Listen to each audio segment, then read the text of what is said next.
Hi everyone. Here's what you need to know about writing a personal statement. Now this is an important part of your application to graduate programs. Every application package will ask for a personal statement. Most graduate programs require you to write at least one essay as part of your application package, and these essays are taken quite seriously in evaluating you. The written personal statement summarizes significant experiences or events that help to shape you as a student and as a person and influenced your personal goals and your professional ambitions. Appreciate this opportunity. The personal statement may be your only opportunity to really sort of speak directly to the admissions committee. So you want to invest time and do this right. You want to be memorable. You want to highlight your uniqueness and your strength. Well-written, articulate essays can be very persuasive.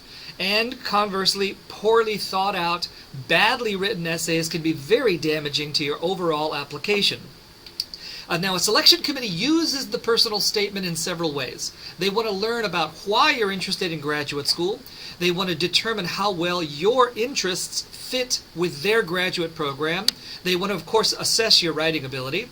And then they want to help you, you want to help them differentiate among applicants with similar qualifications and goals. So rule number one in your personal statement is to allow sufficient time for writing this. Start early. The most common problem students have is not allowing sufficient time for writing this personal statement. It is a lengthy four-step process. First you write it, then you review it, then you get feedback from one or more people, usually professors, and that can take time. And then you revise the statement. And sometimes this repeat and review and revise process happens a couple of times.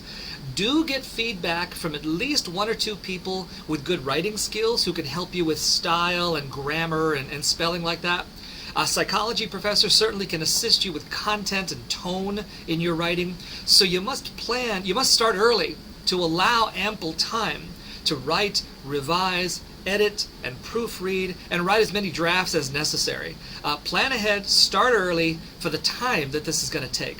Also remember that you must be prepared to customize a small part of your a small part of your essay for each graduate program's specific requirements. Most of the essays are very similar to each other, but you do want to demonstrate to each graduate program that you've taken the time to familiarize yourself with that specific program and its unique features. You want to emphasize the match between your goals and those of each graduate program that you're applying to.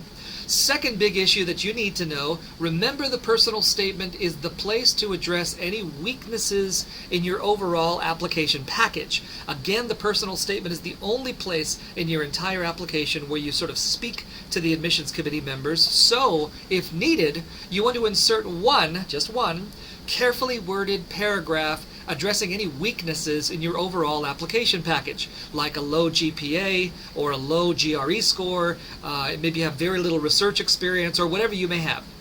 For example, you may feel the need to address a GPA, a grade point average of only 3.0 when applying to master's degree programs by explaining that you worked full-time during your entire college years. You want to make the admissions committee realize that a 3.0 grade point average while working full-time is actually pretty impressive and suggests that if your schoolwork got your full attention that you could perform much better than a 3.0, and that would certainly remove any concerns about your low GPA.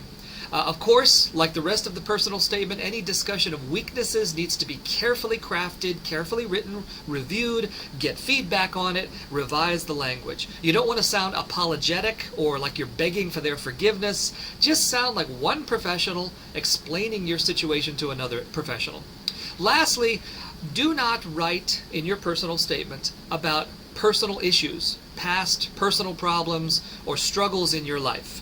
Your personal statement maintains a professional tone throughout, so avoid getting personal. Do not use this personal statement to explain at length any mental or emotional problems, any of your past struggles or relationships, or past negative family situations. So do not write about personal problems you had, psychotherapy that you needed in the past, or mental health diagnoses that you have received. Even if these experiences describe you, This application process is not the place to discuss them. The rule is this: in your personal statement, only describe experiences that strengthened you intellectually or personally. So avoid any direct references to your own mental health, because faculty may interpret such information as a sign that you are unaware of the value of interpersonal boundaries or professional boundaries in sensitive areas. Only describe experiences that you would feel free discussing with a stranger. Do not believe in the empathy of the admissions committee, like you're telling yourself, well, if anyone would understand my personal problems, my past, these psychologists surely would understand that. No, they are not interested during this application process. They don't want to hear it. It just makes you look unprofessional. And during this application process, the admissions committee is looking for colleagues. They're not looking for patients. So in summary, here's what you need to know about writing a personal statement. Remember, number one, make time for this. It's a lengthy process, so start early. Number two, you can use one paragraph in your personal statement to address weaknesses in your overall application packet. Number three, make sure your personal statement maintains a professional tone. Thanks for listening. See you again real soon.